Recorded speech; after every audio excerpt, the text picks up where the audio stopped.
Hello. Quick history on this one, and it's going to be quite so quick that it can't really be called a history. But it's a quick run through just to get us to where we are today. I think it's quite important to run through it anyway. Last time we left off with the Greeks, who did something quite interesting, which was to be about the first to stop tribal justice and introduced state justice. Let's move straight to the Romans. The Romans did their own version of law and order, where Rome was the keeper of law and order. What was said in Rome was the law in the outlying states.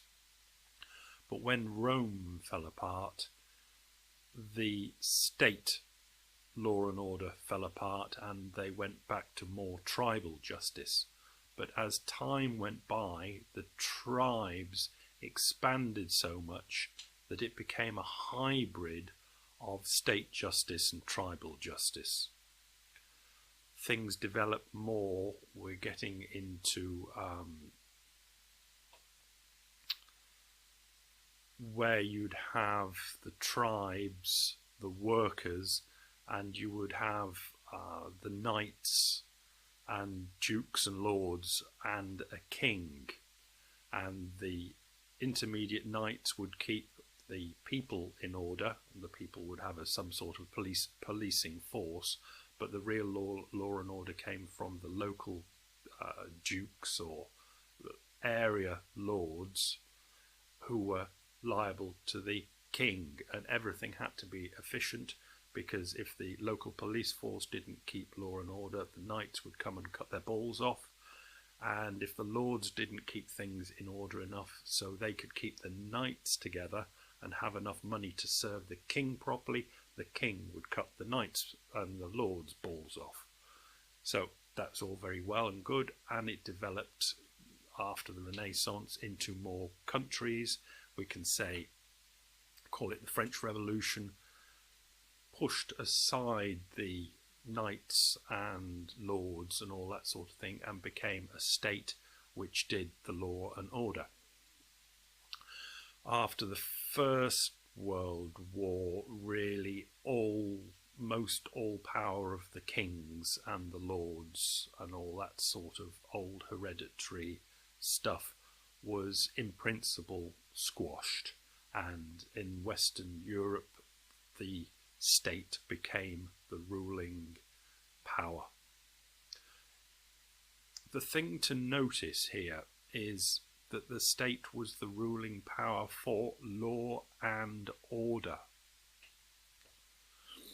Everything revolved round law and order. They basically would not do anything about anything unless it affected law and order. After the Second World War, there was a slight problem. Japan had been beaten and had to do something clever to get the people on side. Western Europe, the people were most disgruntled about having two lots of wars, and the remnants of the lords and higher people still ruling them, and they didn't like that idea, so they had to be given something. They were given what don't know what we call it. Call it socialism as a easy cover-all word. It was something to give to the people, to promise to the people, so they would not become Bolshevik communists. So that's after the Second World War. So we're talking 1945. The people born then are about 70.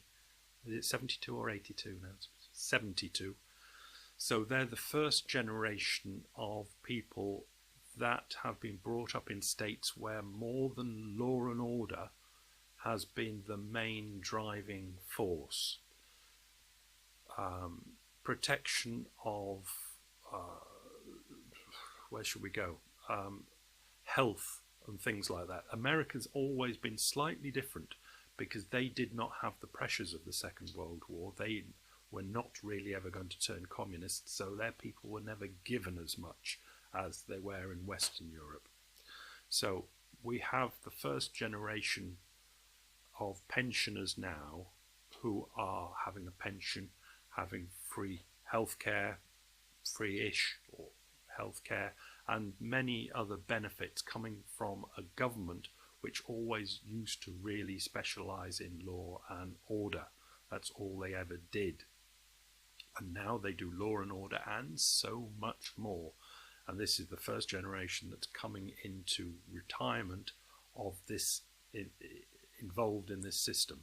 And the next generations, which would be me as next generation after the 1945 ones, and then the subsequent generations, are at different stages of the system, where the Western governments have promised an awful lot. And there's no history to say that they can actually fulfill their promises.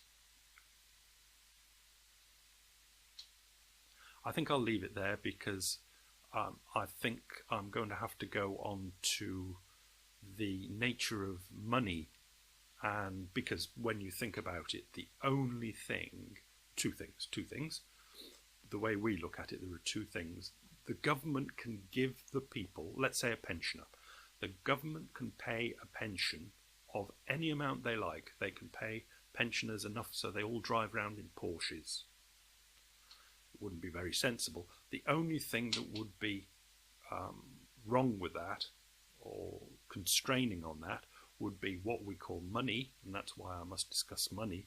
And the other thing would obviously be resources. You know, are there enough bits and pieces in the world to make enough Porsches to give to all the pensioners? So next, because the resources, we're never going to come into that. Their pensioners are never going to be given enough to put a great strain on the resources of the world. But it is said that the pensioners are going to put a great strain on the financial, the money resources of the governments that have promised so much. So I think we must discuss money, and I might do that next time. So I'll leave that as a little potted history for the moment. Thanks for playing in the comments.